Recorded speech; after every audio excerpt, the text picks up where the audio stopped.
need to tell you that we are in an extremely challenging operational environment, both here in El Paso and across our southwest border. Or that those challenges are only going to increase as Title 42 is set to expire tomorrow night. But we've been preparing for this moment for 2 years. And the challenges we're facing make what we have gathered here to do today and tomorrow only more important. We're here to innovate across government and industry to improve how we execute on the mission, maintain the security of our borders, and support our front lines.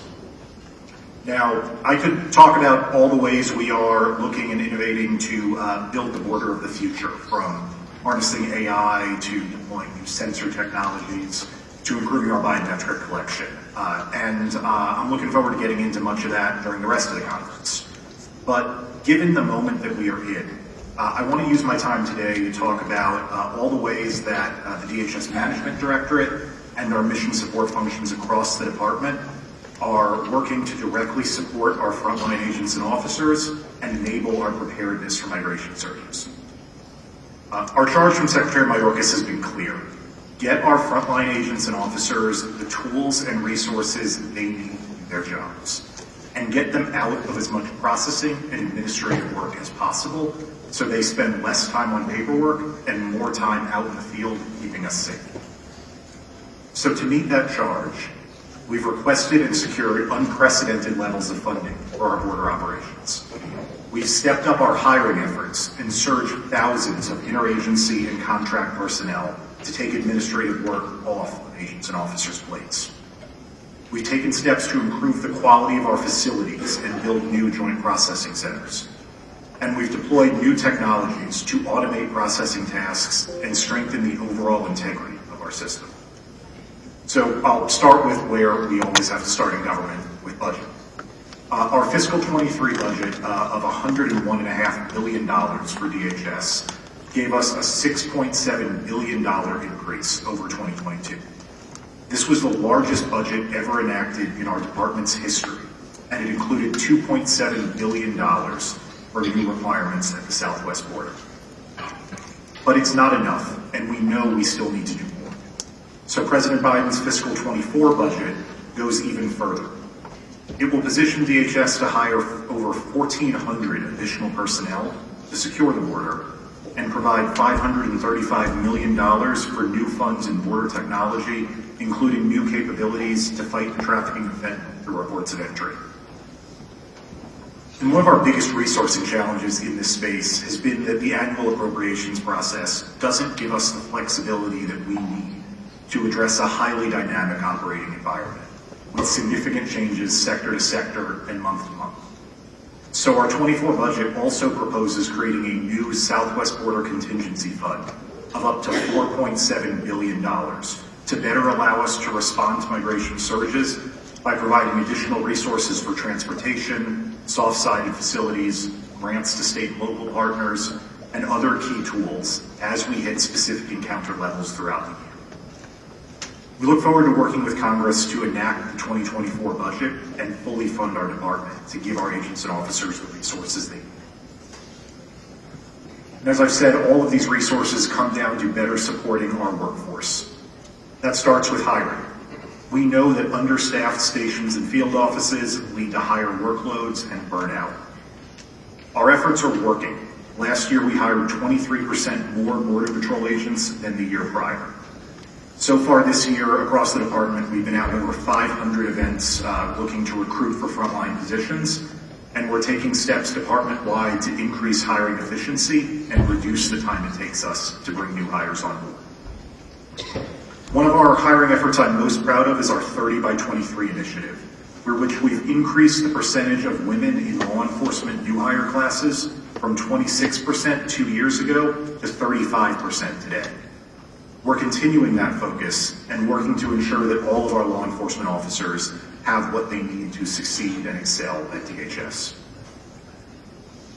So while we're growing our law enforcement ranks, we're also bringing interagency personnel and contractors to the border in record numbers to better share the load. Over the past 2 years, the DHS volunteer force has deployed over 2,500 DHS and other federal interagency volunteers on short-term assignments to take administrative tasks off Border Patrol agents' plates. These volunteers have come from every part of our department, as well as 11 other federal agencies. Agents have shared with me how important volunteer force support is to freeing up their time for law enforcement work, and every time I meet with volunteers, they talk about how the work has impacted their lives and how they're able to bring their firsthand experience with the border back to their home offices. We're ramping up volunteer force deployment again to support the Border Patrol in the coming weeks, and we've also begun our first ever deployments of volunteers to ports of entry in support of the Office of Field Operations as well. Beyond volunteers, we're appreciative that the Department of Defense has agreed to augment the 2,500 military personnel currently providing support here at the border with an additional 1,500 personnel for the next 90 days.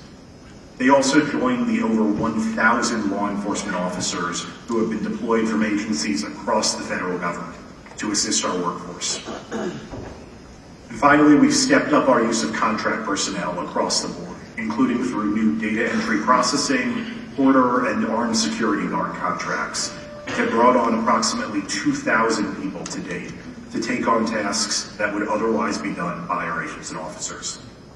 These new methods of contract support have been critical to allowing us to flexibly scale up processing and enforcement efforts.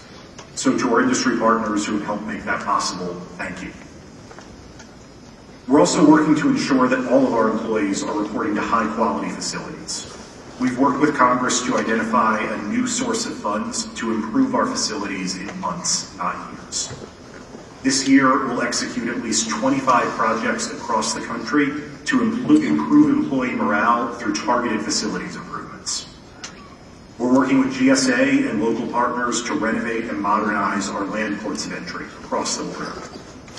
And we've kicked off design and construction of our first 2 joint processing centers in Eagle Pass and Yuma to begin replacing soft-sided facilities with integrated permanent solutions for migrant intake and processing.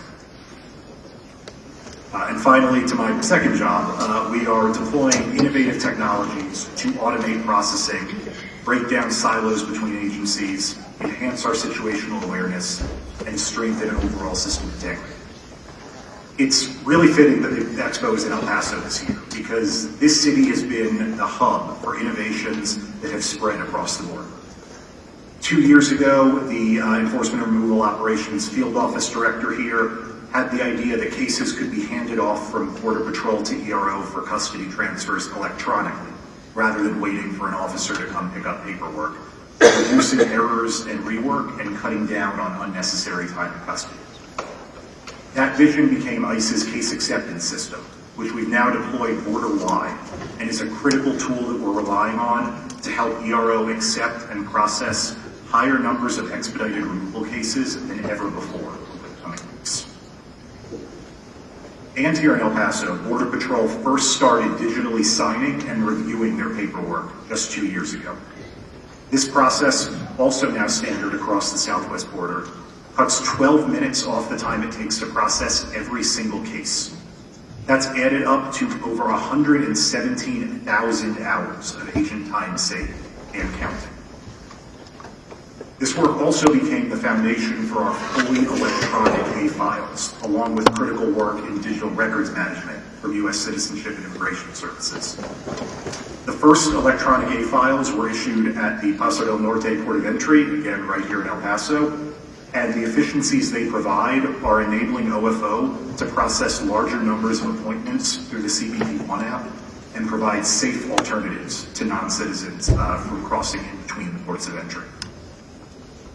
This year we'll achieve fully electronic A-files for the vast majority of new southwest border encounters, getting paper out of the process and delivering the modern, flexible system that our agents and officers deserve.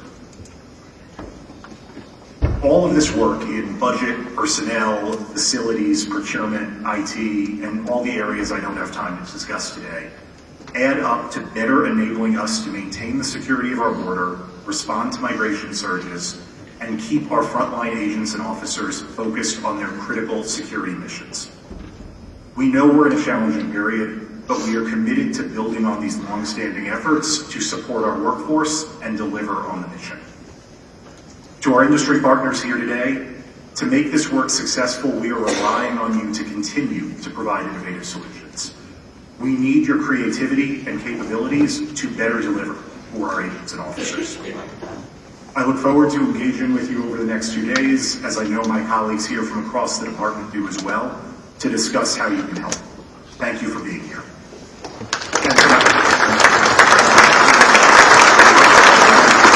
I'll close as well, just to my fellow DHS employees here today. Thank you for everything you do every day. I look forward to our events and discussions. Thank you.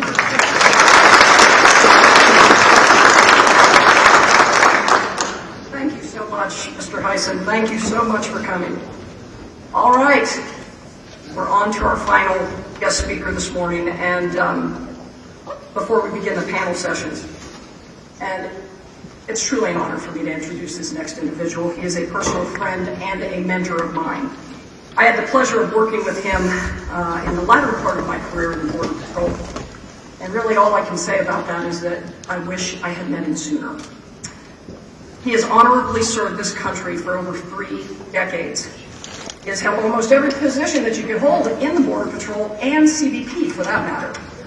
He's a member of VORTAC, and I want you to, when he gets up here and starts speaking to you, I don't want you to, take that West Texas accent as anything. You wait till you hear from him. He served in so many missions early on in his career with VORTAC all over the world, and then he moved up through the ranks of the Border Patrol and then on to CBP.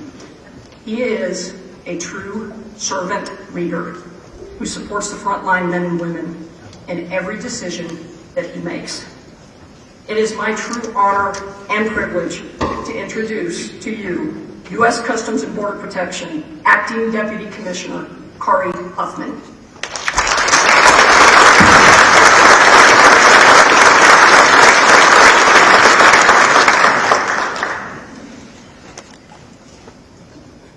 Wow, thank you, Chief Provost. And once you get the name Chief, I don't care what you do after that, you're always Chief in this outfit. And Chief Reyes, it's a great honor to see you here today and be able to see you. I haven't seen you in many years, but it's great to see you here, so I appreciate that. It's great to be among friends, colleagues, and allies at this very important time. So if you would indulge me for 1 minute, I would ask all the former CBP or their legacy agencies with Border Patrol, INS, Customs, if you would stand for a minute, please. I would appreciate it if you would.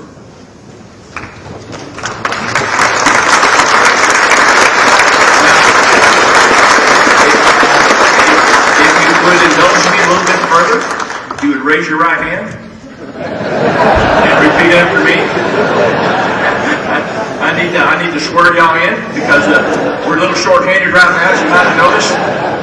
And so about half of you are going to be going transport, half of you are going to be processing, and the rest of you are going to be making bologna sandwiches for the migrants. So I appreciate that. So thank you that. No, if you haven't noticed, we have some challenges, but we're going to get through them because CBP, that is what we do. But seriously, there's some that wonder why in the midst of the challenges that we're facing this week, and those to come, that we would choose to spend our time here. Well, the search for continuous improvement is why we're here. The more challenging our circumstances, the more critical it is to engage with our partners across industry who might offer the next breakthrough that aids in enhancing our border security, protecting our economic interests, or improving our interactions with the traveling public. How we deliver on CBP's complex mission is ever-changing, and to be ready to meet the challenges tomorrow, we must continually engage today. So that is why we continue today, and that is why we're here today, because this is what we do here is very important to us. So I think most of you who attend this expo know that CBP's mission is vast and vital to our nation. It requires our personnel to sacrifice holidays, weekends, and birthdays away from their families, loved ones, while demanding their daily best when on duty to protect the homeland. This is compounded by the fact that we live in an ever-evolving and dynamic environment which is complex, demanding, and dangerous. The 64,000 men and women who make up CBP work in this environment under extreme stress. Stress is not only the result of the mission, the mission itself, and the expectation of the nation we serve, but also acute personal stress. And the last 3 years have been particularly difficult, exhaustive, and taxing. while extending our workforce to extreme limits. This period of time has required some enormous sacrifices, the greatest of which has been the cost of life of our workforce.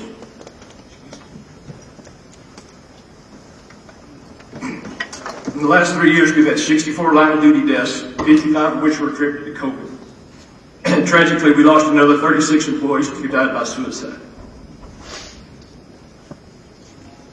You know, today we're facing an incredibly challenging situation with our border security mission, but we've been preparing for this for quite some time. And there's no better team in this country to face this challenge than the men and women of the U.S. Customs and Border Protection.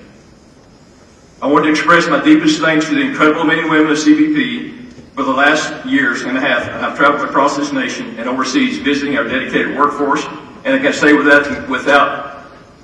how incredibly proud I am of the great agency and of the efforts. Your efforts have not gone unnoticed. You know, I practiced reading that part for a long time. I can hardly get through that cracking up because it means so much. But I heard one time, Chief Buck Brandeville told me one time that border agents don't cry, but sometimes their eyeballs sweat. So that's what I am.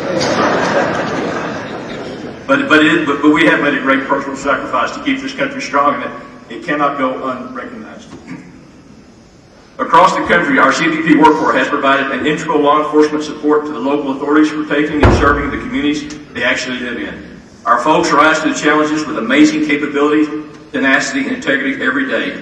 And earlier this month, this nation saw this on full display. It's our heroic wartime agents from the U.S. Border Patrol apprehended the suspect in last weekend's brutal murders in Texas swiftly, without incident. You make us so proud. I'd like to give them a round of applause.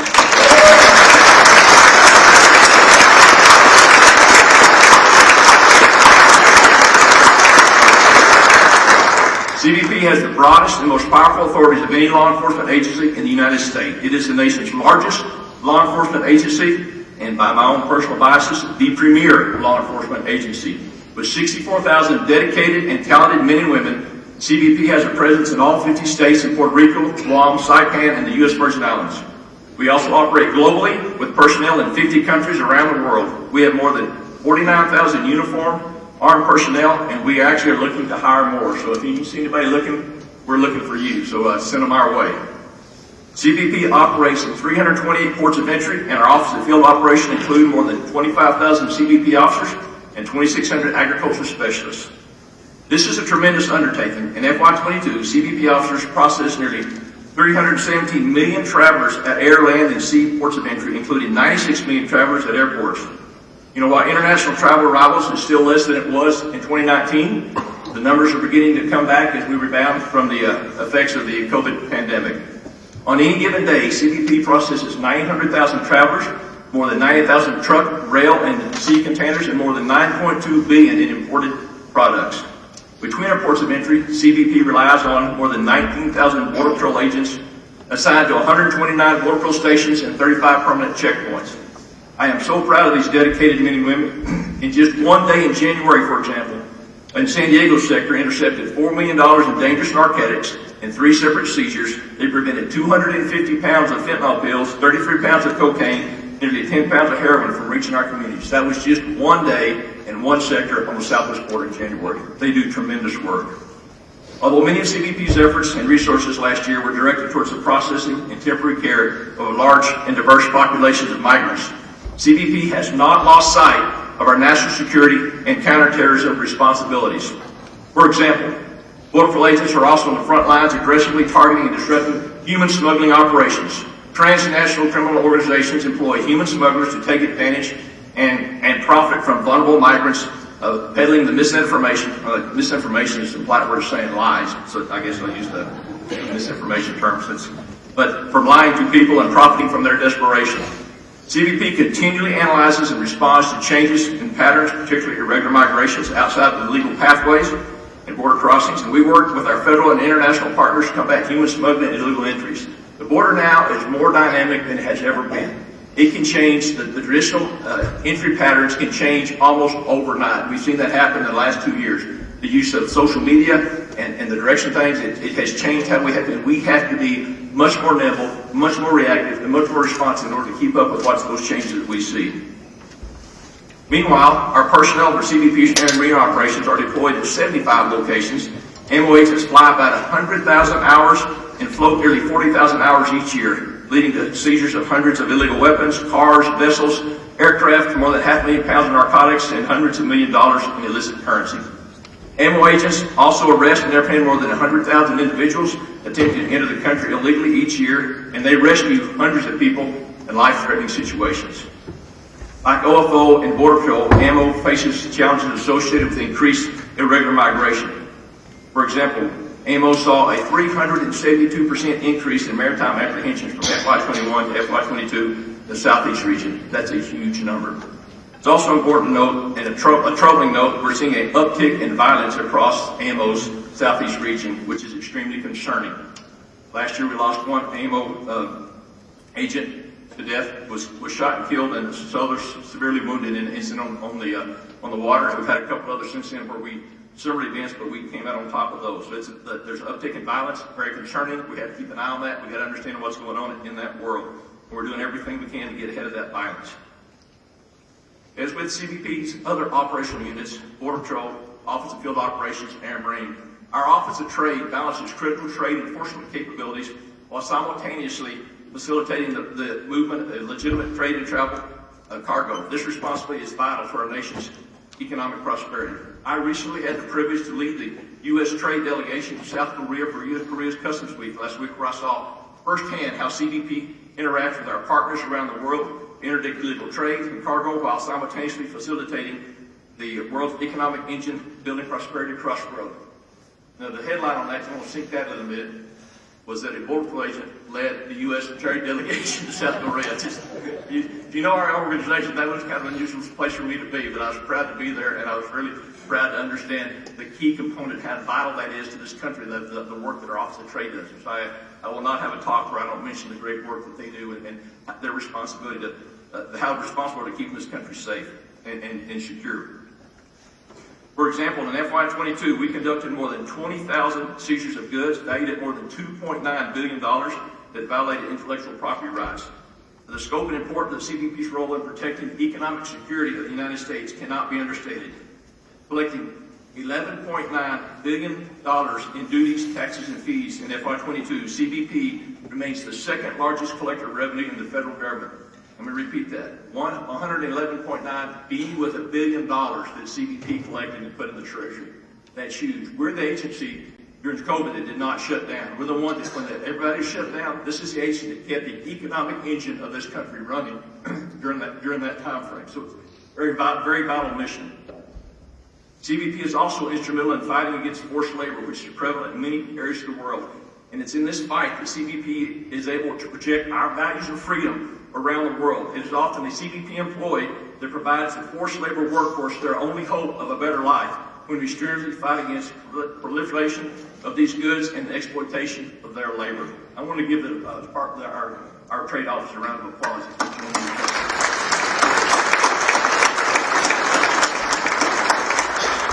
Your vital mission is often overlooked, but it's key important. You know, we us in uniform, we got the flashing attention, but they do tremendous work, and we can't lose sight of that.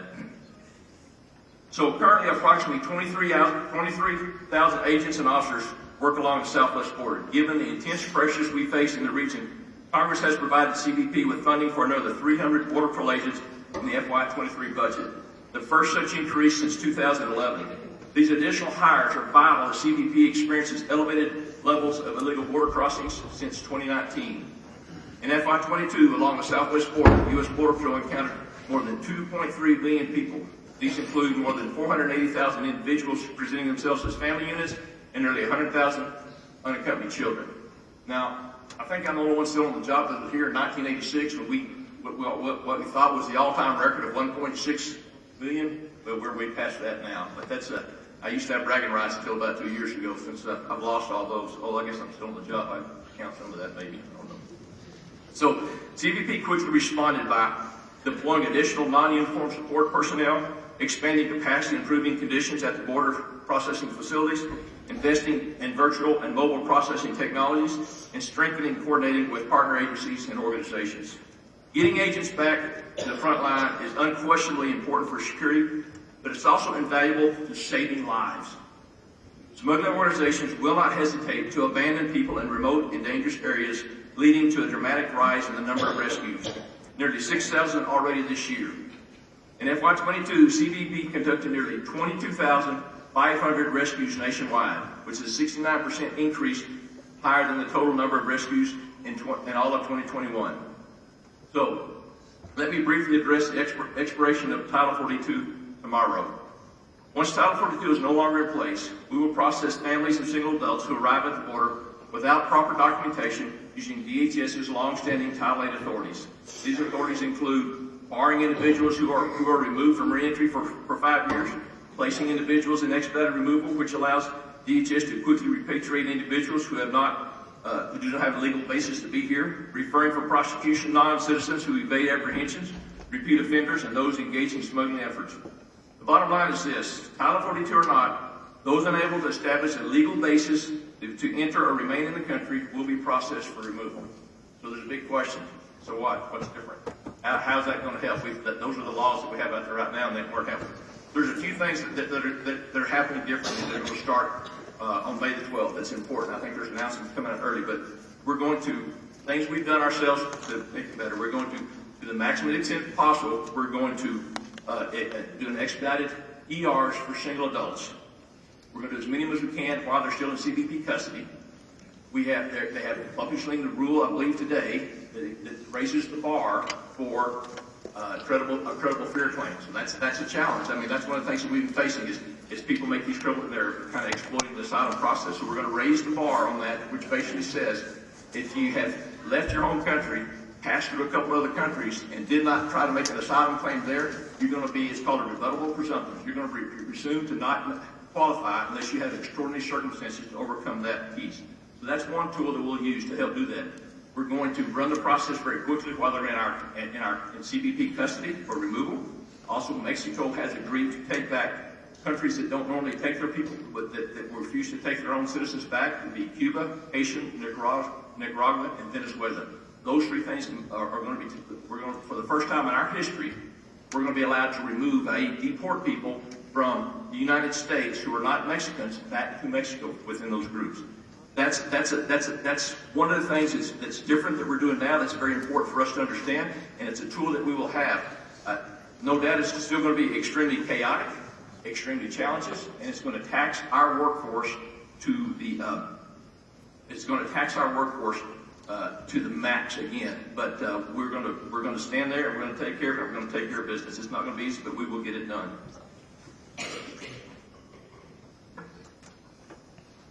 So let me switch to the northern border. Much like our southern border, CBP has challenges affecting its enforcement activities along our 4,000-mile northern border with our neighbors to the north. Long stretches of difficult terrain between the ports of entry provide potential opportunity for individuals who may pose a national security risk to enter the United States undetected. On March 25th, the Safe Third Country Agreement with Canada was updated to revise the asylum seeker policy. Canada is permitted to send migrants who cross unofficially at unofficial ports of entry on our northern ports back to the United States, while CBP can turn back asylum seekers who travel across the border from Canada into the United States back to Canada. In return, Canada is allowing another 150,000 more people from the Western Hemisphere to migrate legally to Canada. Migrants arriving from Canada have put a tremendous strain on CBP resources over the past year. In the Swan sector, for example, agents apprehended more individuals in about 5 months than they apprehended during the first 3 fiscal years combined. To help meet the challenge, CBP plans to construct 2 new northern border stations at Champlain and Niagara Falls, as well as make improvements at the Blaine Station in the Blaine sector and the Curlew Station in the Spokane sector. Despite the attention generated by increased irregular migration, the northern border, national security, and counterterrorism mission remains a top intelligence priority in this region. Counterterrorism missions is especially crucial to the northern border region due to major international airports such as JFK, Boston Logan, and Newark Liberty, all of which provide access to major U.S. cities and popular travel destinations. In addition, CBP faces numerous counterintelligence challenges in the northern region. Many prestigious universities, research facilities are located in the northeast region, making it an attractive location for nation-state actors such as the People's Republic of China or the Islamic Republic of Iran to use non-traditional collectors, that is, individuals whose primary profession is not intelligence collection, but rather collecting sensitive U.S. technologies and information on behalf of foreign governments. We expect enforcement encounters along the northern land border and among airports to remain high. In the maritime environment, asymmetric migration remains a significant threat and will likely increase in the wake of fewer COVID-19 restrictions and the ability to use crew member status to easily exploit U.S. immigration policies. So that's pretty much the big picture of the challenges we're facing along the borders, all of our borders, and at our ports of entry. Now I'd like to talk how we're using technology to meet these challenges head on. For CBP, the use of technology in the border environment is an invaluable source multiplier that provides our frontline personnel increased situational awareness and improves our ability to meet the daily challenges of a dynamic border threat. When we face increasing amounts of flow, we cannot physically increase our capacity that quickly. The only way to increase our capacity when you're dealing with flows of people or goods, we create capacity increase by using greater use of technology and innovation. That's why this is so critical for us to stay ahead of the technology game, innovation game. Because we can't expand our ports that fast. We can't, they're hard to build. We can't build new facilities that fast. Those kind of things. But we can increase our efficiencies and our ability to detect and deter and identify bad things, let good things in by increasing our use of technology and being on the leading edge of technology. And that is very important to us to do that. In FY22, U.S. Border Patrol intercepted more than 12,000 individuals with prior criminal convictions, and CBP made substantial investments in autonomous technologies that improve the border agents' safety and efficiency. This technology helps them understand who they're dealing with and what they're dealing with at a much faster rate, thus increasing their safety. Another key value of having the right technology. Examples of these investments include deploying additional autonomous surveillance towers and next-generation communication solutions, while continuing to equip the workforce with body-worn cameras. So I want everyone to be aware that CBP is now posting body-worn camera footage of significant use of force incident on our website. I think there's 2 posted so far. So I encourage you to take the time to view those, view the videos, and this is part of our commitment to transparency and accountability in our law enforcement operations. CBP also closed about 55 gates and gaps in the border barrier to date, and we're working on executing the completion of additional 74 gates and gaps along with life safety, environmental, and other remedial activities and incomplete border barrier projects. Finally, CBP is targeting and disrupting human smuggling operations. Transnational criminal organizations employ human smugglers to take advantage of and profit from vulnerable migrants. In April 2021, CBP joined with other agencies to launch Operation Sentinel. This is an operation involving the State Department, FBI, DEA, ICE, HSI, and foreign governments, identifies human smugglers, and then employs targeted actions and sanctions against them to disrupt every facet of their operations. As mentioned in DHS's plan for Southwest border security and preparedness, social media and other online platforms has increased smugglers' access to migrants, creating an environment ripe for manipulation of information with respect to migratory policies at the border. This is also when we talk about how much more dynamic the border is, how fast it changes. This is what leads to that, the exploitation of social media. To address this problem, DHS has employed social media campaigns correcting misinformation. We work closely with the Department of State deploying messaging, including digital advertising campaigns in countries throughout the Western Hemisphere to engage with media in both source and transit countries. To combat this misinformation, smugglers use to spur this irregular migration. CBP is also using technology to streamline the process at our ports of entry. Our CBP One mobile app serves as a free single portal for a wide variety of CBP services that includes defined user roles for different functionalities for travelers, importers, brokers, carriers, and additional stakeholders to improve their experience with a variety of CBP services. Bring up our officers to focus on the high-risk travelers and their belongings. Turning to the use of unmanned aerial systems or drones. CBP is using air domain awareness technology to monitor airborne activity along the border. CBP's Invent team transitioned counter unmanned aerial system technologies to the U.S. Border Patrol for the detection of illicit cross-border activities of small unmanned aerial systems to complement the rest of their counter unmanned aerial systems capabilities. Of course, we know our adversaries have also embraced this technology. Drones are used by transnational criminal organizations to surveil law enforcement activities and locations, assist the movement of illicit contraband and people, and transport contraband including narcotics, weapons. These drones also pose a risk to the manned assets of our aviation, our CBP's own aviation assets. You do not want to be flying around in a helicopter when someone's got a drone flying around. It's a very dangerous situation to be. So we have to have the capabilities to bring those drones down, or they should disrupt our ability to do operations. As for disruption of narcotics smuggling, CBP continues to find new and better ways to target drugs coming to the country, both along the border and in the mail. As we know, the TCOs continue to change their methods, locations, smuggling narcotics. CBP employs a broad range of strategies and resources to stay nimble in this dynamic environment.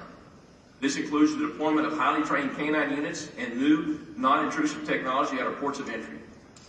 CBP continues to modernize its facilities to strengthen its border security mission with these other security measures that aid in the detection and seizure of illicit drugs. You know, for a few years ago, for example, we saw an explosion of fentanyl being smuggled into the country via mail. So we began equipping our international mail facilities with non-intrusive inspections, allowing us to take small amounts of fentanyl packages in small packages. So now we've seen the shift of fentanyl smuggling from the mail to the southwest border.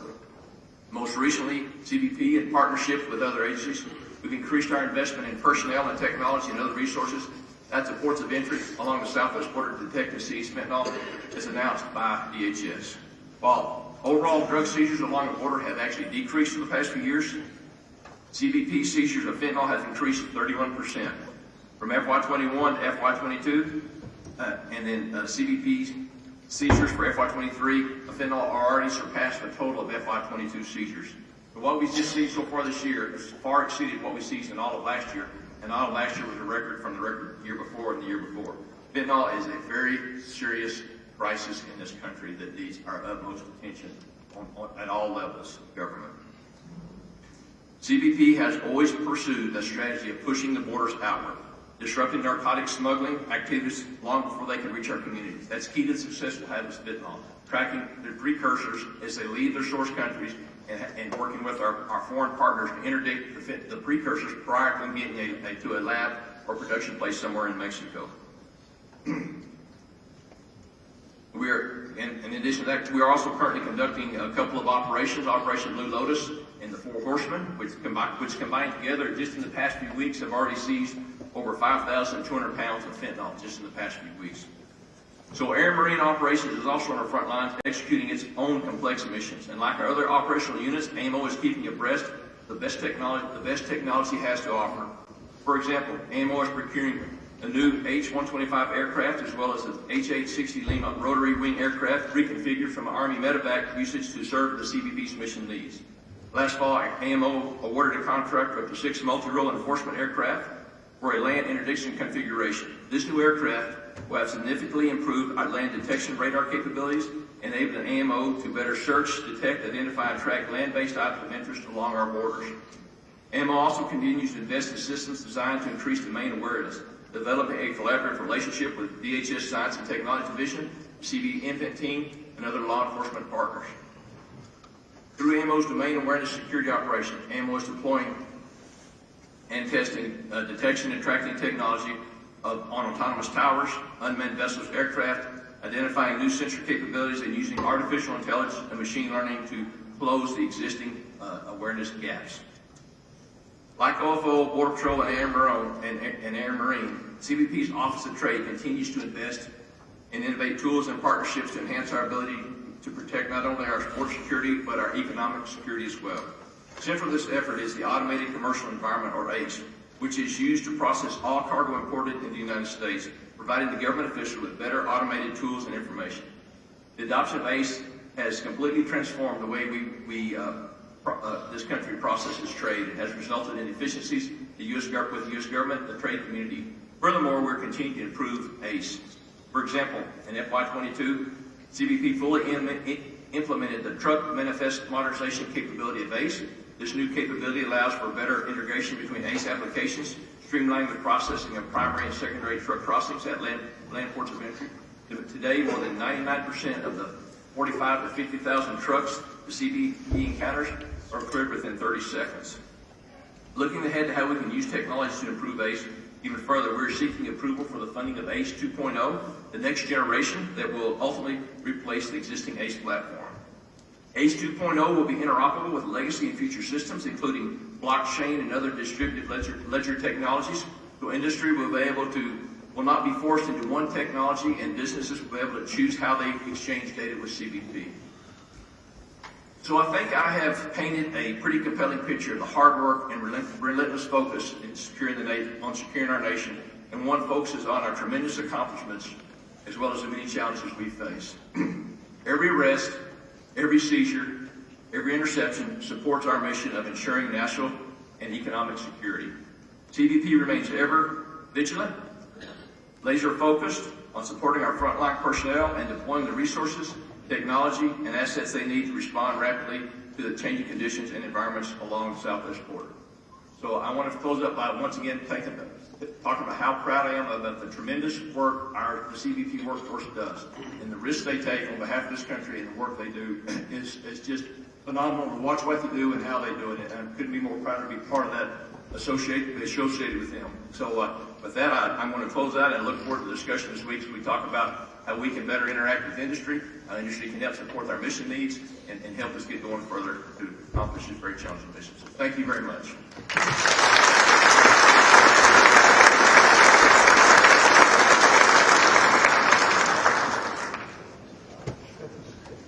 Thank you, Chief. That's awesome. Like you said, once a chief, always a chief, right? All right. How about a huge thank you to our federal delegation? How was that? Good? Yeah? Let's kick off. Before I exit right, I just want to say, so great to have you all here. I hope you have a wonderful time at the Expo. And before I turn this over to retired Chief Colburn and his distinguished State of the Border panel, which now you're going to get to hear from some of the gentlemen that are dealing with this day in and day out on the ground. But before that, I want to leave you with a brief message from our prime sponsor, Anduril. Thank you. Hi, I'm Palmer Lucky, the founder of Anduril Industries. It's an honor to speak with you once again at this year's Border Security Expo. The men and women of the U.S. Border Patrol and other DHS agencies are dedicated to protecting the national security of the United States. You represent our nation's front line of defense against drug smuggling, human trafficking, and a wide range of other threats from sophisticated cartels. Thank you for all this work that you do. Now, in recent years, social media has made it far easier for Americans to see the work done by law enforcement at the border. It has also helped them understand how policy decisions made in Washington have a dramatic impact on both the pace and makeup of flows of people and goods into the United States. And when movement of people into the United States increases, we've seen how the management of additional crossings between ports of entry, especially into the United States, can result in agents being pulled off the line. Last year, I spoke along similar lines, but it bears repeating given the current situation. Law enforcement and companies engaged in border security must remain unfazed and work together to solve the problems our agents face and make smuggling of people and goods more difficult and less profitable. The government can and should demand more of the vendors at today's Expo with an eye towards that goal. The urgency of the border mission demands nothing less, and the tools to secure the border already exist if coupled with the right will from the right people.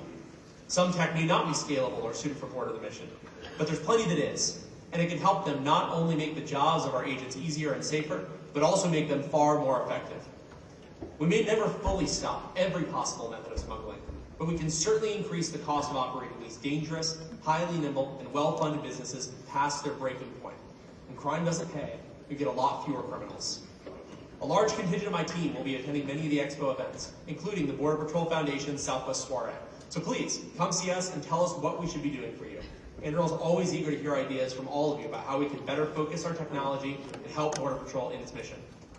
Without further ado, I'm thrilled to introduce the keynote panel for this year's Expo on the state of the border.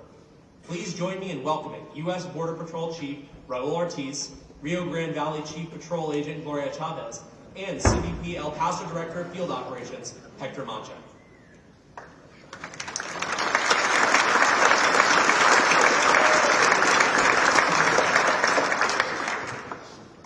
Well, good morning and welcome everyone to the 2023 Border Security Expo. And first forum begins to be us with the state of the border. And as just mentioned, we have three prestigious guests with us today. We have the National Chief of the Border Patrol, hailing from Washington, D.C., Raul Ortiz. And our apologies, Gloria Chavez, Chief of Rio Grande Valley sector, could not make it today. And the chief and I grabbed Jason off, I think, was it the 9th hole? we grabbed him at the Border Patrol Foundation golf tournament yesterday and said, we know you would really like to speak tomorrow. So Jason Owens, Chief Patrol Agent of Del Rio, Texas, joins us today. And last but not least, the Director for Field Operations for El Paso, Texas, the CBP, Office of Field Operations, Hector Mancha. Friends, thank you for joining me today. So, we're facing unprecedented historic times on the border with Mexico, Canada, and our coastlines. And the challenges to the men and women of securing our borders in the furthest reaches are greater now than ever before. I think that is what draws us here today, and drew us from San Antonio in previous years to El Paso, Texas this year. So again, thank you for being here. These three experts, as leaders in their own right, are here today to talk about the state of the border. And we'll start with about a 10-minute or so feel from each of these leaders on how they perceive the current state of the borders in the United States as well as in their areas of responsibility. And then we will go to a few questions. And if we have time at the end of the hour, we can take a question or two from the audience. But since we only have an hour, and knowing these gentlemen as I do, they like to talk like I like to talk. We may not make it to questions from the audience. But with that said, I would like to invite Chief Ortiz to tell us about his views of the current state of the border. Chief? Good morning, Chief, and thank you and thank the Expo for allowing me to come and participate in today's event and this week's events. I was really hoping to talk about my golf game, but we'll talk about the border. And I also want to express my gratitude to Chief Owens for the late-minute plug-in. It's exactly how it went down yesterday at the 18th hole, or some people call it the 19th hole. We asked Chief Owens if he would step in, and as all chiefs are aptly prepared, he did. And so thank you, Chief. So when you think about what's occurring on the southwest border now, and really what's happened over the last few years, we've seen these increases across the country. And it's not just along the southwest border, but it's in our northern and even to some degree our coastal sectors. So I don't want to just touch on what's happening here in El Paso or RGV or San Diego, Tucson. I want to speak from a sort of holistic point of view and from my vantage point of where we're at, where we've come, and where I'd like to go. And I talk about those in terms of the participants here, how they can contribute to all of that. So 1.33 million apprehensions so far, 530,000 gotaways so far this year. And a reporter sent me a message this morning and he said, hey, does 28,000 break you? I said, nope, we're still here. We're still here. Border Patrol, CBP, DHS, the men and women out there are doing a phenomenal job of managing the flow that we're up against. Is it what we want to see? No, certainly it isn't. But as any law enforcement organization, we can't predict what the criminal organizations, the cartels, the smuggling organizations are going to put before us. And so the best thing we can do is prepare. And I feel like our organization has done exactly that. Let me share some information with our audience today. So at the beginning of COVID, and really that first year and a half, 60% of the individuals and 40% were processed via Title 42, 60% via Title 8. You think about that. Today, that number has shifted. 82, 83% are processed via Title 8, 17, 18% processed via Title 42. And so as all of America the political pundits and the reporters run around saying that when we lose Title 42, the sky's going to fall. It ain't going to fall. We will process that 17% via our Title 8 processing as we normally have my 32-year career. You think about the situation that we're experiencing now. And I was asked this at a little meeting I had with Congress a few weeks ago about whether there's operational control and whatnot, and whether I disagree with certain individuals. I will tell you from my perspective and my vantage point, we have 9 Southwest border sectors. Just yesterday, 3 of them were under 300 apprehensions. I would say those sectors are in a pretty good position when it comes to the amount of agents they can deploy out there on patrol. 4 were over 1,000. Still, probably a pretty good balance between enforcement and processing. 2 were over 2,000, to include El Paso and, of course, Rio Grande Valley. And so that stresses our capacity immensely, and we're working to adjust that. You think about El Paso. It wasn't 6 months ago. I would tell my team in Washington, D.C., by the way, I do not hail from Washington, D.C. I have an apartment that I store some clothes in Washington, D.C. My apologies, Chief. Thank you, sir. You're a Texan. So, 4 of the 5 busiest zones in the country were just west of here in Santa Teresa. This morning, there were 2 of the busiest zones, and that number continues to go down.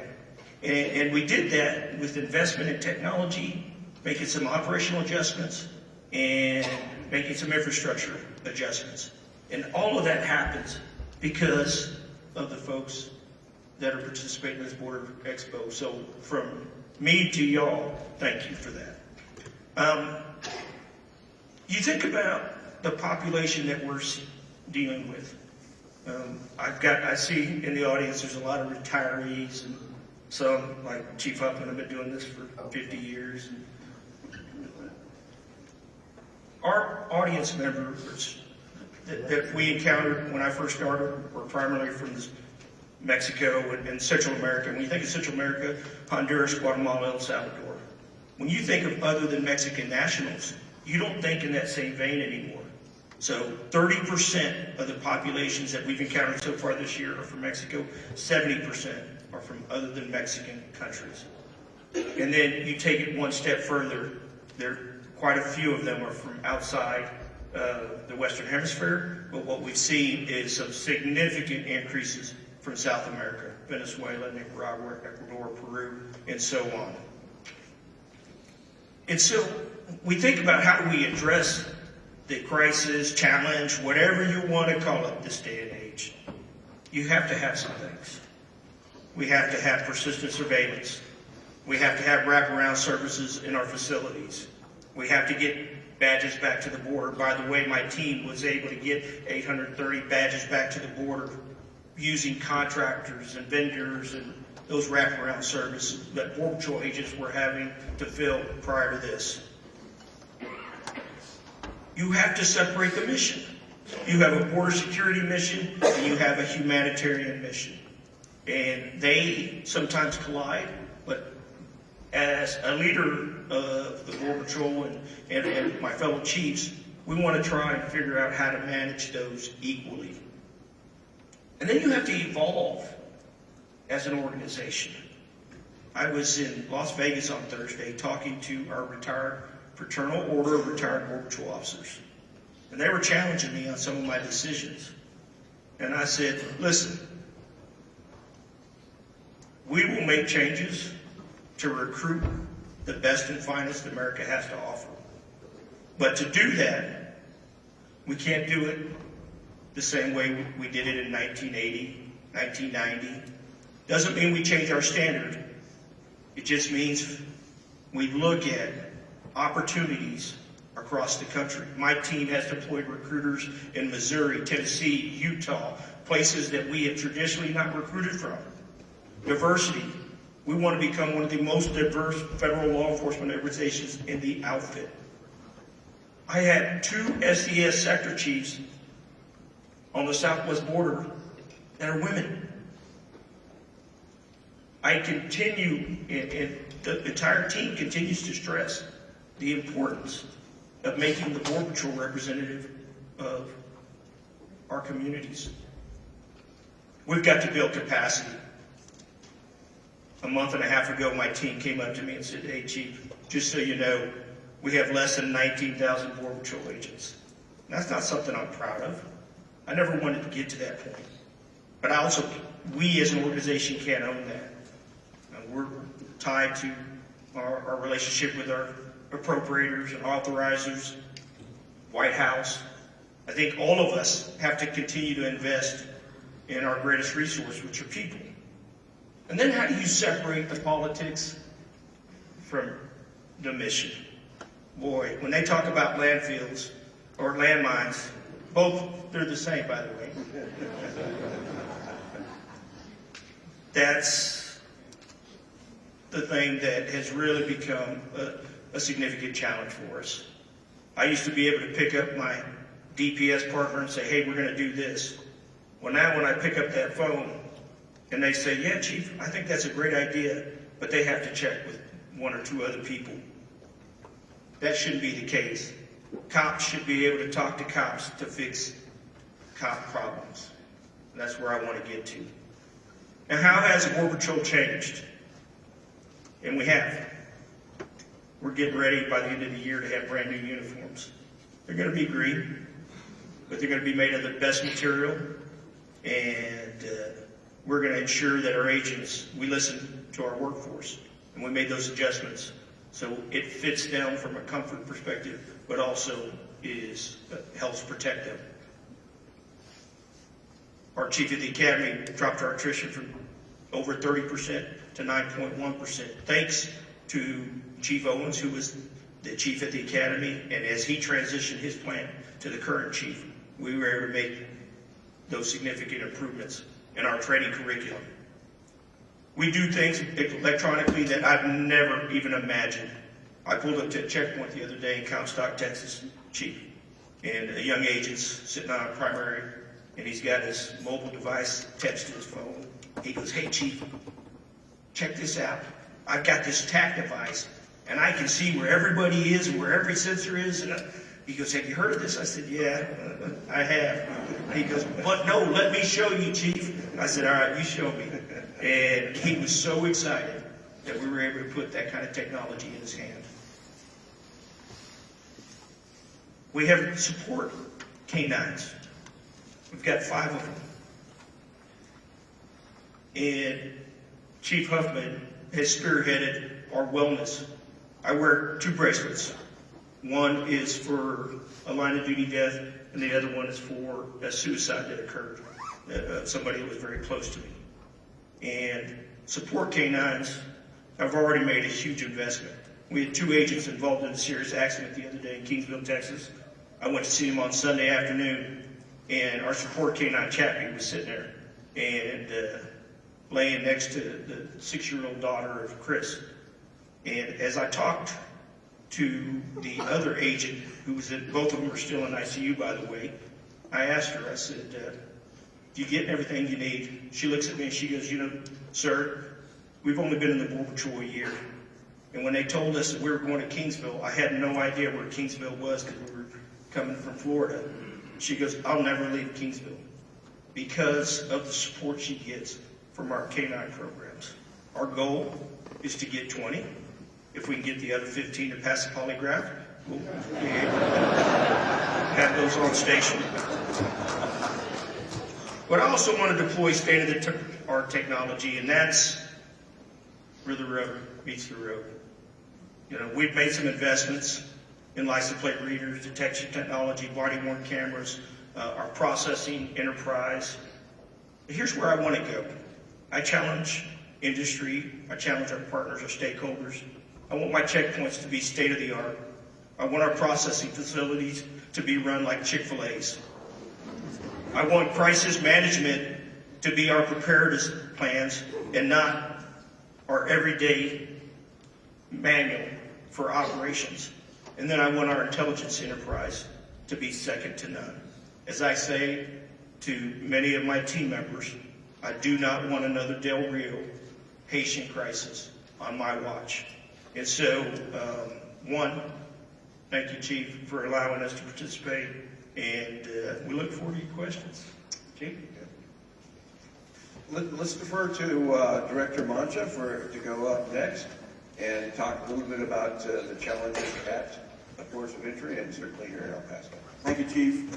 Let me begin by first saying thank you to the Expo Advisory Board, and in particular to Chairwoman Provost for the invite. It's an honor for me to sit alongside such distinguished public servants here, so thank you for allowing me to be here. Now, I was hearing Deputy Commissioner Hoffman's remarks, and I said, I was worried he's stealing my thunder, right? So I've got some prepared remarks. So good morning, and of course, my name is Hector Mancha, Director of Field Operations for the El Paso Field Office. So this is home for me. And so I think it's important that I provide the field operations perspective, and I reflected on these prepared remarks. We always get visitors to come along and want to visit the port of entry. And a lot of times I'm doing joint briefings alongside my colleagues in Border Patrol. And when I've got members of Congress, stopping me in midway and telling me, Director, can you distinguish what's the difference between a green shirt and a blue shirt? Can you guys see the difference? And so that tells me that we've got a long ways to go in terms of what occurs between the ports of entry and what's happening at the ports of entry. So I'm going to give you the perspective in regards to field operations. So CEP Field Operations Missions plays a critical role in securing our borders and protecting the country from various threats. We're responsible for screening and inspecting people, cargo, and vehicles entering the U.S. at ports of entry. Our mission has dual roles of both national security as well as facilitating legitimate trade and travel. We rely primarily on our dedicated and experienced CEP officers and agricultural specialists to identify threats to our country from the millions of travelers and the millions of dollars of merchandise that we encounter annually, which is the vast majority of which of this are legitimate. Our CEPOs and ag specialists must perform these critical national security inspections to protect our country from dangerous persons, narcotics, and other material that pose a significant threat to our country's border security, as well as our nation's economic security and posture. The state of the border is a subjective assessment, and in my role as Director of Field Operations, I have to take into consideration account the different perspectives of the parties with whom sometimes may lie within the scope of border security, and others who focus on the economic security and the ability to efficiently navigate commerce across those borders. And then the other group that their interests may lie somewhere in between these two often competing interests. From my perspective, I believe that there is no better time than today for our agency and our communities we serve to clearly recognize the remarkable growth of our border economies and continue to plan and address the growth. Where feasible, we do staff and engage the increasing numbers of travelers and commercial shipments arriving at our ports of entry. As an agency, we realize that adding numbers to our workforce alone will never be the only solution to our ever-expanding volume of activity within the CEP mission. So we must identify advanced technologies which enables us to work smarter and offer additional tools to assist our workforce in rapidly identifying threats while allowing for more efficient facilitation of legitimate activity through our ports of entry. The capacity of our facilities plays a large role, as well as our ability to succeed in our mission. In El Paso, our highest volume border crossing has not seen a major upgrade in more than a decade. In addition, the addition of additional technology, expanded mission focus, and the increase in traffic all combine into a situation that restricts further growth and expansion in the existing space that we operate in. In the urban areas, our border crossings are landlocked. The city has grown around our crossings, leaving essentially no real estate for us to grow further and to keep pace with the volumes of travelers and commerce seeking entry into the United States at these locations. This was also recognized years ago as we modernized our facilities. We invested in the future by looking to locations such as Tornillo and Santa Teresa, and by building in a way to support the natural outward urban sprawl from the El Paso Metroplex. The Marcelino Serna Port of Entry in Tornillo, Texas, is the largest port of entry along the southern border in terms of land mass capacity, and was built to essentially be ready for our partners in Mexico and the community stakeholders to invest and develop in the area. That development is well underway, and within 5 years, Tornillo is expected to be a major hub of commercial activity along our border. Santa Teresa, New Mexico, is another example of a port modernization initiative that was undertaken within the last 2 years and has proven itself to be a viable alternative for commercial importations in the region that continues to expand each year, and with that expansion, significant economic investment and growth to communities on both sides of the border. The latest large-scale project currently in development in our region is the Bridge of the Americas modernization plan. It's a $600 million plus plan to fully reimagine the Bridge of the Americas border crossing to fit the needs of our community. Certainly there can be no conversation about the state of the border without addressing the threat of narcotics being introduced into our country, or the unprecedented numbers of migrants seeking to enter the United States from our southern border. There was a time not long ago when El Paso was seen primarily as a hub for the illicit importation of marijuana from Mexico. In the past 12 years since my arrival to El Paso, first as port director for the Port of El Paso, and now as director of field operations, I've seen the dynamic of the narcotics smuggling shift dramatically from carloads of marijuana to today's threat of fentanyl, cocaine, methamphetamine smuggling. The fentanyl was virtually non-existent at our ports of entry in 2018. Crystal meth was on the rise as a dominant narcotic of choice for trafficking organizations. In 2019, we experienced a nearly 1,200% increase rise in fentanyl from the previous year, with no end in sight as our interception rates of fentanyl grow each year.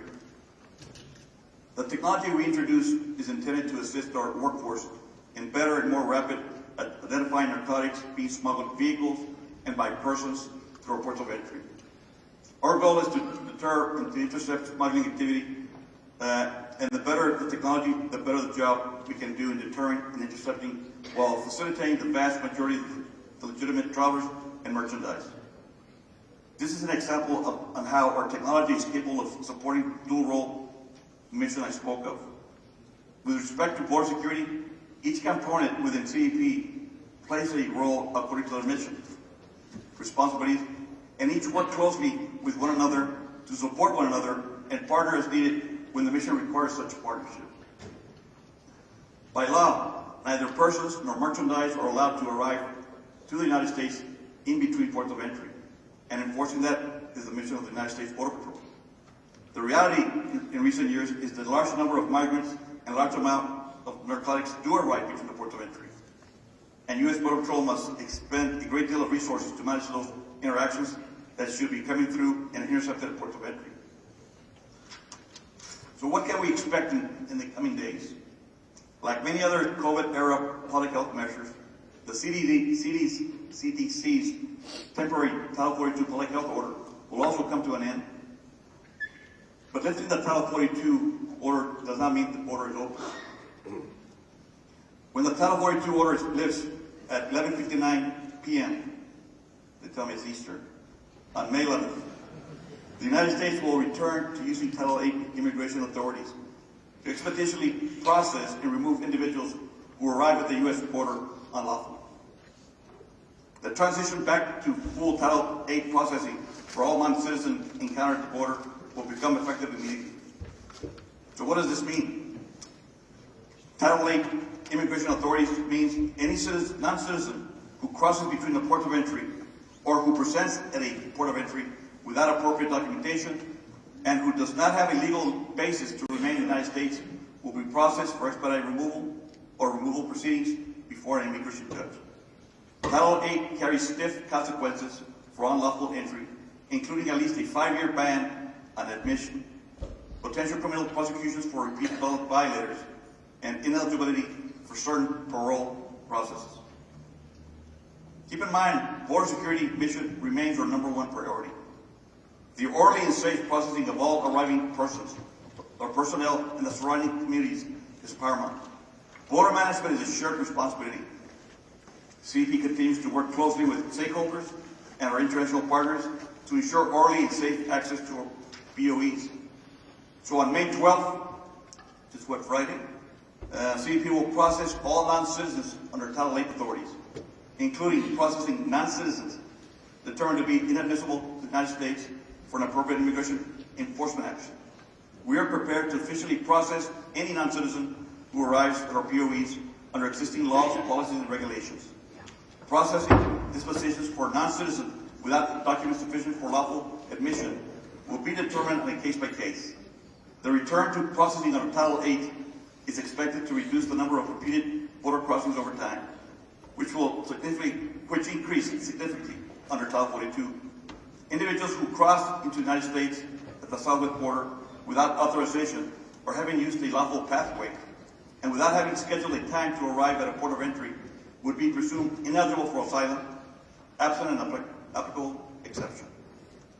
This undoubtedly is a challenging situation. Border wait times are expected to increase as we balance operational resources. CEP expects a significant increase in the number of arriving non-citizens without documents sufficient or lawful admission requiring processing at ports of entry, some of whom may experience long wait times. There will be safe and orderly intake of arriving persons, taking into account port resources and capacity. To avoid potentially lengthy waits, CEP encourages non-citizens without documents sufficient for lawful admission to use the CEP One mobile app to schedule their arrival. The use of the app will streamline wait times for processing. If safety and security concerns arise, POEs may take necessary steps to address security by temporarily limiting and potentially halting the intake of travelers into the POEs, including non-citizens without documents sufficient for lawful admission. While we actively plan for eventual end of Title 42 restrictions, the reality is that if the number of people attempting to enter the United States at ports of entry resembles the number encountered by U.S. Border Patrol between the ports, our capacity to manage that volume would significantly impact all other mission sets and would require resources utilized to facilitate lawful trade and travel, would also need to divert and accommodate the shift in migrant activity toward the port of entry. This obviously is not the type of situation we would like to see. The goal is for having safe, orderly, and humane processing. We have experienced these surges in migrant activity in recent years, and the impacts to our ports seriously affect our ability to process travelers and to facilitate commercial operations as we redirect CEP officers to close vehicle lanes and sometimes entire facilities so we can manage the mass arrivals of migrants seeking entry. Ports of entry are meant to serve as funnels into the United States, never designed to accommodate the increasing migrant situation seen in the last 5 years. There is simply neither capacity nor staffing to efficiently handle any volume beyond the day-to-day cases that we normally encounter as part of the day's routine activities. Our border, including our border security infrastructure, is an ecosystem that is closely linked and interdependent upon all other elements within. Affect one element positively or negatively, and all other aspects of that ecosystem are equally impacted. In closing, I know one thing to be true about the state of the border. In every community along the border, there are dedicated professionals, elected officials, and stakeholders who are continually planning and engaging with one another to ensure that our border communities remain vibrant and can adapt and expand to meet the security and economic needs of their communities, and recognize the importance that their communities play in contributing to the overall success of CBP and the country. While it may be true that much of the news of the border situation has brought a great deal of national exposure to our communities, that exposure also has demonstrated the resolve of our communities to remain resilient and adaptive to the ever-changing world we live in. I thank you for your time and your attention.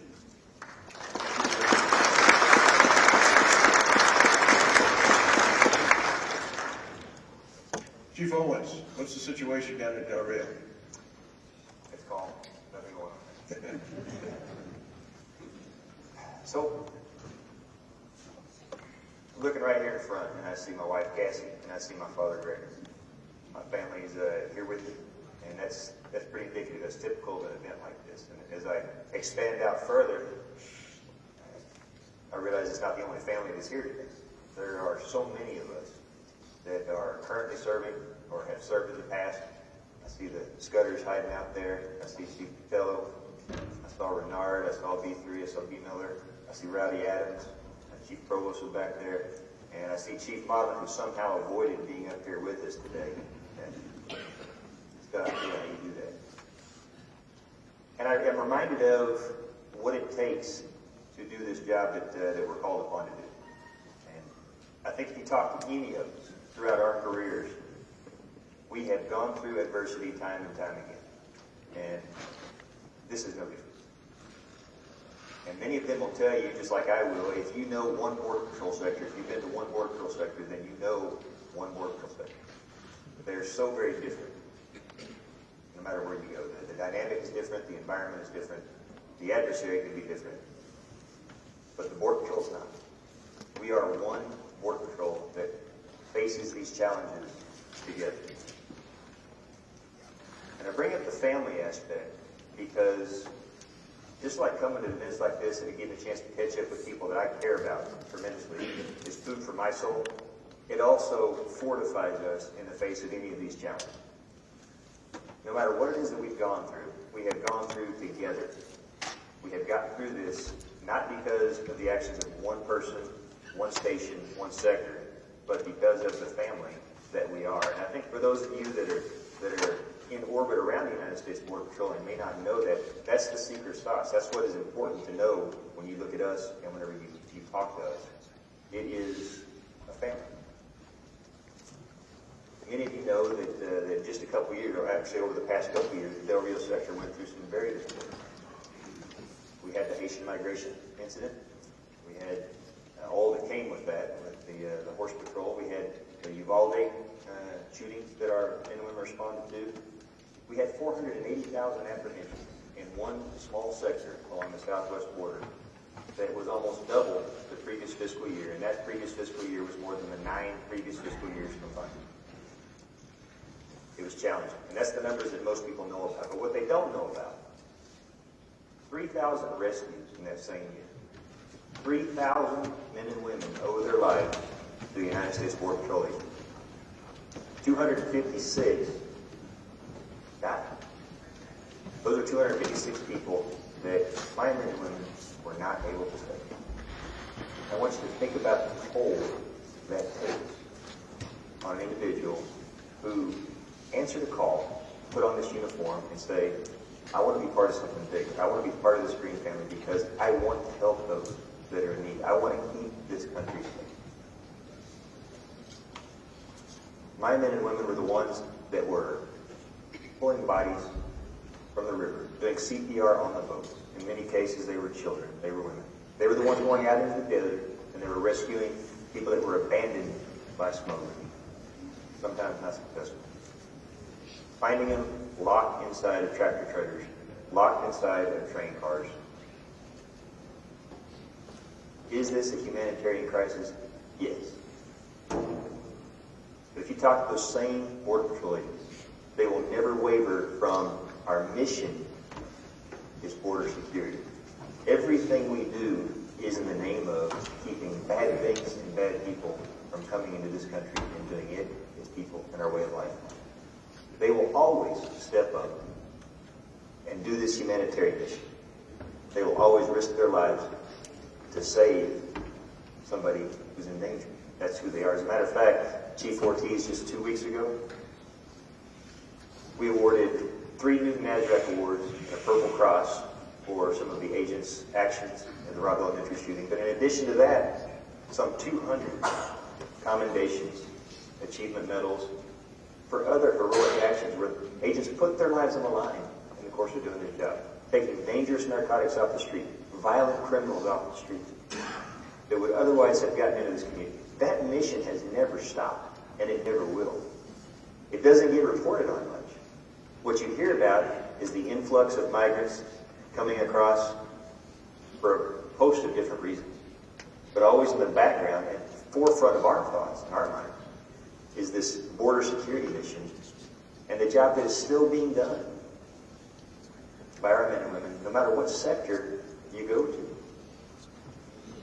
You talk to any chief, any leader in the organization, our job is to give the public, the American people that we serve, to see our men and women through our eyes. We are the ones that get to see those acts, those actions every single day, and they just don't get publicized enough. So when you think about what you can bring to bear, how you can support any sector, not just the Del Rio sector, it is the border security mission, and it's keeping our men and women well. Chief talked about the service dogs, some of the resiliency support that we have brought to bear in the wake of some of the things that we've gone through, especially these past couple of years. We've come leaps and bounds compared to how it was when many of us joined, and I know certainly Chief Colbert, when you joined, where if you tried to call in sick, you were chastised, you were given office duty for the next week as punishment. And it was taboo to say that there was an issue, that you had a problem. You were expected to be strong and deal with it yourself. This agency has evolved and grown leaps and bounds in ways that don't get captured, and that is one of them. We have some people that are pioneering how we take care of our workforce, and let's make no mistake about it. Everything else is a force multiplier. The workforce is what makes this thing go around. Our family is what makes this thing go around. So I throw that out there for perspective because, yes, tomorrow is the day that we've all been waiting for. As I see the clock ticking down, I'm reminded that we see that same ticker for going May 11th happens. Is it going to be tough? Yes. Is it tough right now? Absolutely. Are we going to survive it? You better believe it. We're going to be hurt. We're going to need your support. But we will get through it. Thanks, Chief. We still have a little bit of time, so we'll try to narrow it down to 2 or 3 minute responses. But I'd like to start off with a question for you, Chief Ortiz. What keeps you awake at night? What is that threat out there that really keeps you awake and concerned for America's safety? So as we think about the populations that we're dealing with, and we hear this quite often that, we're having to pull all the agents off the line and they're having to spend this enormous amount of time processing. But the one thing that really becomes a challenge for us as leaders and more specifically for me is, what's that right balance? And when do we break the glass? And I always tell everyone, the glass breakage is sitting right there. It's closing the port of entry in a community because we have to send a strong message to our partners that, what's happening on the border is not acceptable. And so when you have agents out there on patrol, and because we've all been there, we want to know that if I call for some assistance, I'm going to have somebody relatively close by. Or if I'm looking at a TAC device, I'm not the only one on that TAC device. And so, for me, really what keeps me up at night is the fact that an agent finds themselves or an officer finds himself in peril and we weren't able to get a quick enough response to them. We've had a couple of events in the last 4 or 5 months, use of force events, and as I watched the body-worn camera footage, the helicopter camera footage, and the tape recordings, it was like, okay, this is how it's supposed to happen. Well, is that going to happen on May 12th, May 13th, May 14th? I hope so. And then, as a side note, what really keeps me up at night are these knees. I hear you there, Chief. I'd like to go to Director Mancha. If there was a resource or resources that you don't have your hands on now, but you wish you did today, what would it be? I think that there's a single resource. I don't think there would be a silver bullet to me. I think that for field operations, I think that it's a combination, right? I need personnel, I need technology, infrastructure, and I think just as important is the right laws, rules, and regulations, right? This legislation that supports our mission. So I think I don't think that, again, if I say I need more staffing, which I always need some, I can get all the staffing, but if I don't have the other fixes, what does it do? So that's why I say there's not a silver bullet. I would have to have, more than one resource. I'm going to add another one. What keeps you awake at night? I was hearing the chief's response, and I was thinking about that question, and I was thinking in my mind is, how long does it take for the roadman to break, right? And what I mean by that is that it really gives me a sense of real pride to say I work for CEP, because we never say no to nothing. Whether we're addressing our domestic mission sets, or we're helping somebody evacuate Afghanistan, or wherever the conflict, and we're there, right? And so we continue to get spread so thin, to me, what really keeps me awake is, we don't have the luxury of having one bad guy can get through. And so, that's what keeps me up is, do we have the resources, the personnel doing the work, are we getting pulled on different angles, that, we might be distracted and ensuring that, we keep this country safe. Chief Owens, I'm going to go another direction with the first question and then follow with the second one.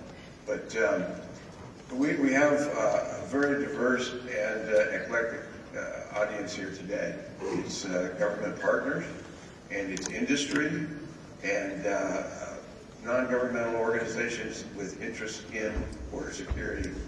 What would you tell them today if they could begin to help you secure your AOR, your area of responsibility along the U.S. border in Del Rio, Texas? So I alluded to it earlier when I said that the hub around which everything revolves is our men and women that wear this uniform. Everything else is a force multiplier. Those force multipliers don't just allow our men and women to do the job more efficiently. They allow them to do the job safer. The chances of them going home at the end of their shift are bolstered because they have the advantage in the field. The adversary in so many areas along the border has the advantage because right from the start, they are the ones prompting the action. A lot of times we are reacting to what they do. That by nature gives them the advantage. The area is vast, it's remote, and so anything and everything that can be a force multiplier that gives our men and women the advantage out in the field to not only increase the possibility that we're going to detect what's coming across, but that we're going to be able to get to it and successfully interdict it is everything for us. You hear a lot about these panaceas or these silver bullets that can be, the answer to all of our problems. There is no one single answer. It's what is the right tool for the area in which you are operating. We'll talk about the physical barrier. The physical barrier in the right location helps out tremendously.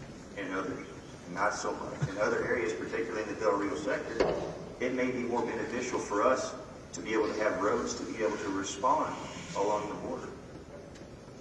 One of the things that I don't feel like gets enough attention is the situational awareness piece. If we have persistent surveillance and good situational awareness along the entirety of our AOR, we can tell you with a certainty what the adversary is, what the threat is coming at us. And that allows us to resource that requirement instead of trying to find a requirement to fit a resource that's out there. It also makes the argument against what's coming at us or not a much more objective one. You have folks that take advantage of the ambiguity of the tip of the iceberg theory. Okay, how many gotaways do you actually have versus what you know? Well, that's the problem. We don't know. And because of that, you have folks that try and take advantage of that. If we are able to tell for certainty, then we can say for certainty, this is what we need. to resource that requirement. To me, situational awareness is the part where everything should start from. Part two of it is along the lines of sort of what keeps you awake, and I refuse to hear it at your knees. We still own that part of aches and pains if you talk about it, but you're too fit and too young. What I'm going to ask is the cartels. A couple of years ago, I called the then sitting chief in Del Rio, Texas, because I noticed that there were fewer crossings at that time than there were in South Texas and to the north along the Rio Grande toward northern West Texas. And I asked the chief, I said, how come you're not getting stung so badly like your neighboring sectors?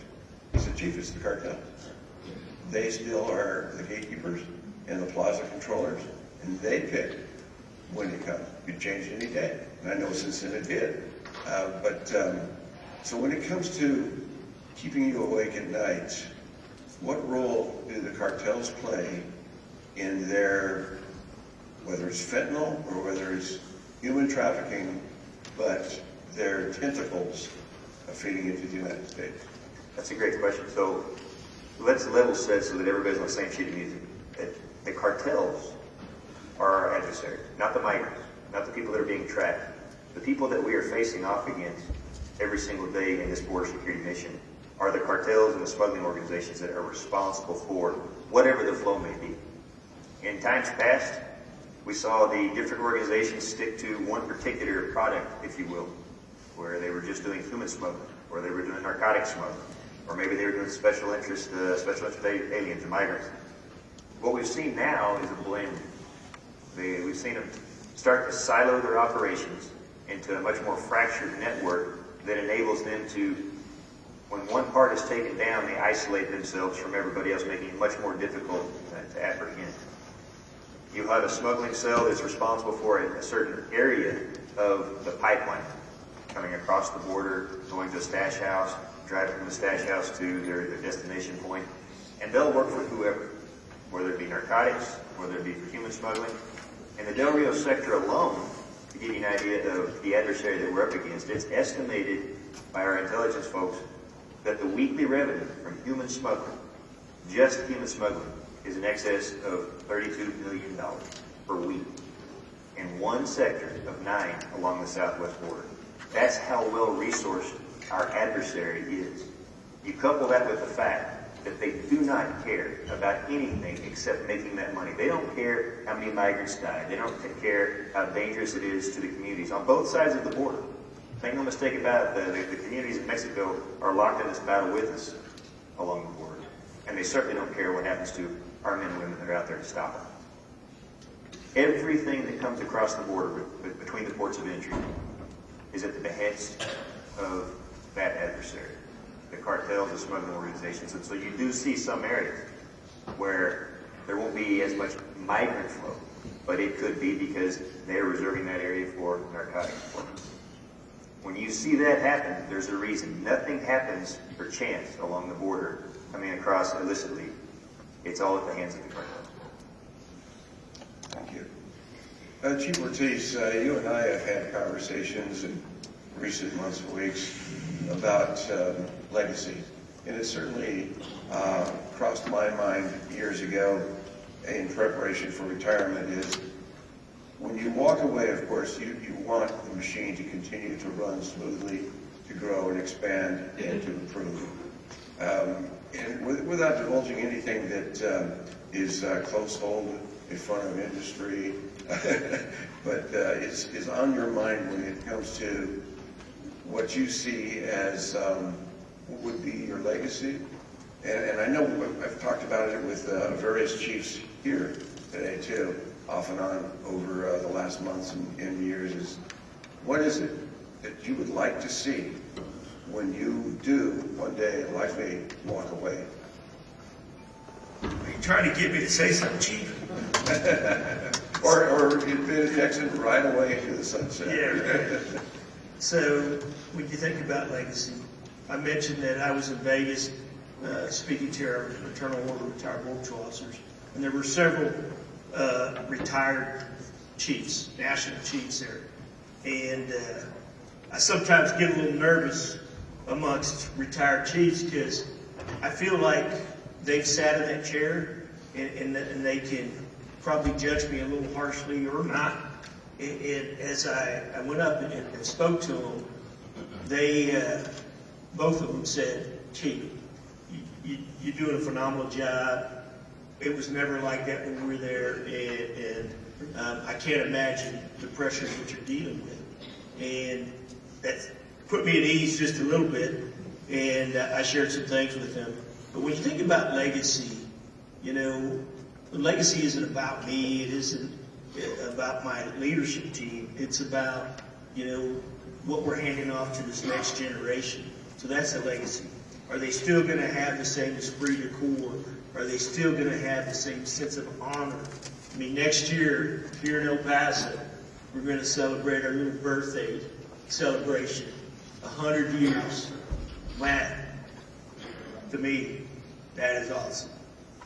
And so, I think that's our legacy, is as law enforcement officers, as Border Patrol agents, I don't care if you have a year in or if you have 25 years in. You're probably going to speak your mind. You're probably willing, as Hector and Jason described, you're not going to say no. You may bitch and complain about it, but you're probably not going to say no. And, you know, that we have something to build on. And I feel like we do. Our strategy is focused on three things. You know, mission advantage, organizational excellence, and our stakeholder engagement. And people ask me all the time, what's the most important? And it's the organizational excellence. That's the most important goal out of those three. It's so, that's going to be our legacy. Yours, mine, everybody in here. That, you know, that new agent, Chief Huffman's daughter just EOD'd last week. She'll be sitting in this chair in 25, 30 years talking about the next legacy. That's what we hope for. Thanks, Chief. You know, we actually have enough time for one, maybe two questions from the audience. Now, we're looking into floodlights. So if you have a question, I ask two things. One, raise your hand so that I can pick you. And the other would be to raise your voice so that you can be heard by everyone. Is there anybody that has a question for this esteemed panel now?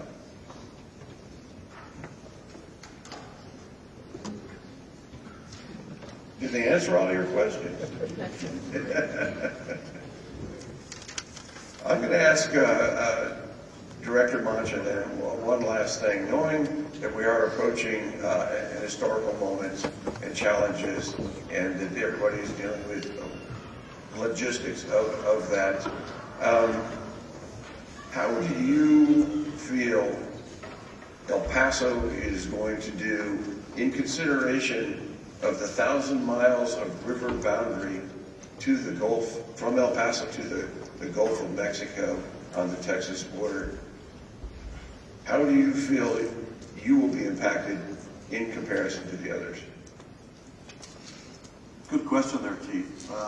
You know, as I ponder on, you know, what the next couple of days are going to be and how I was going to be respond to it, I'm pretty confident in the men and women, not only within CBP, but the whole community. Because, you know, the situation that we're about to face is not a unique or solely a CBP problem.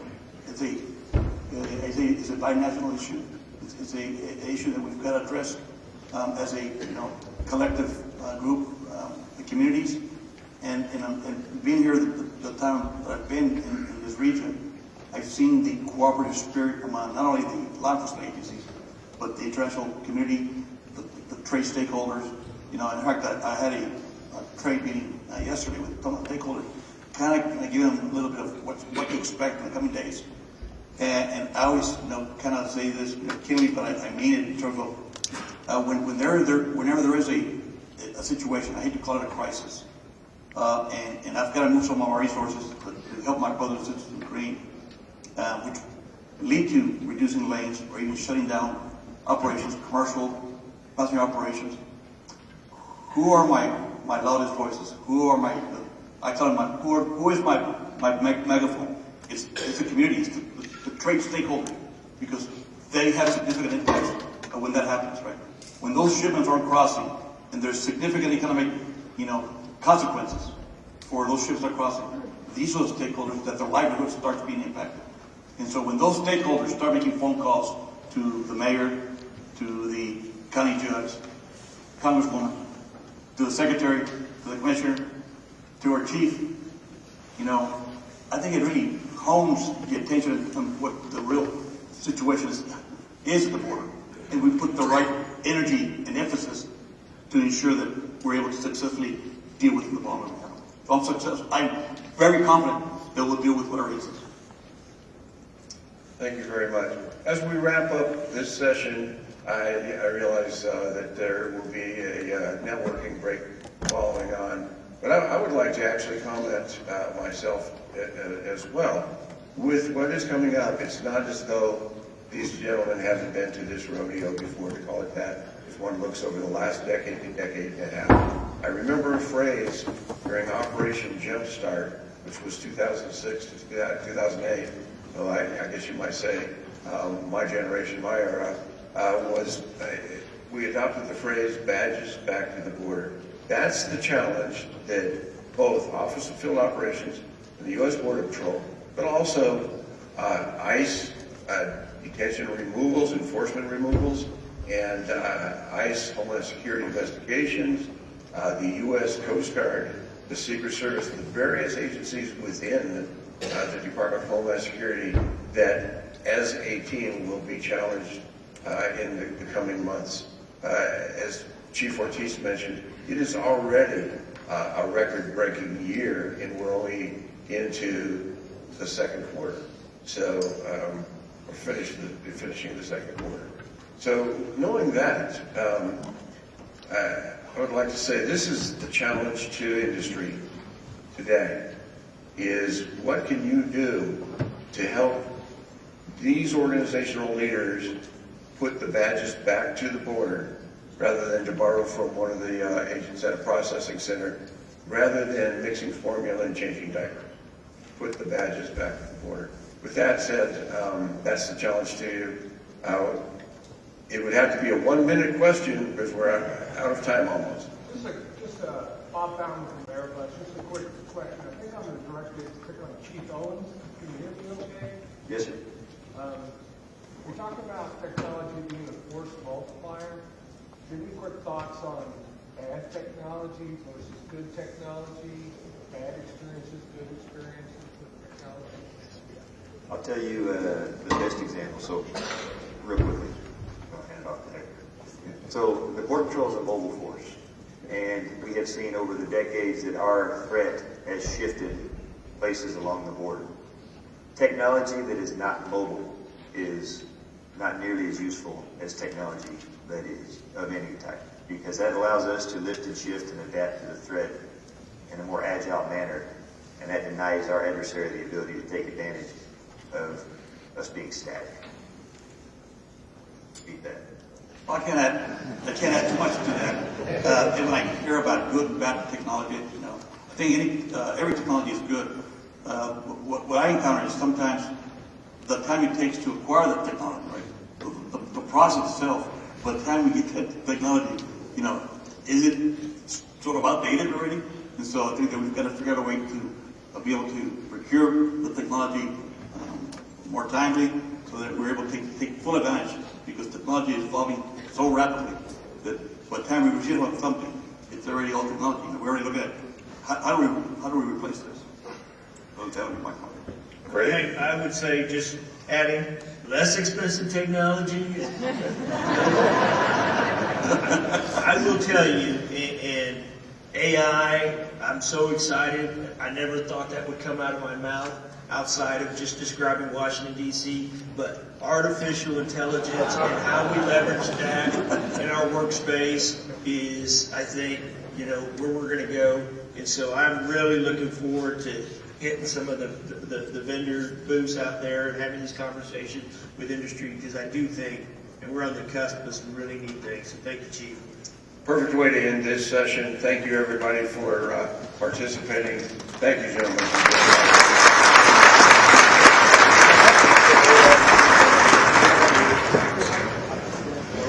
We're doing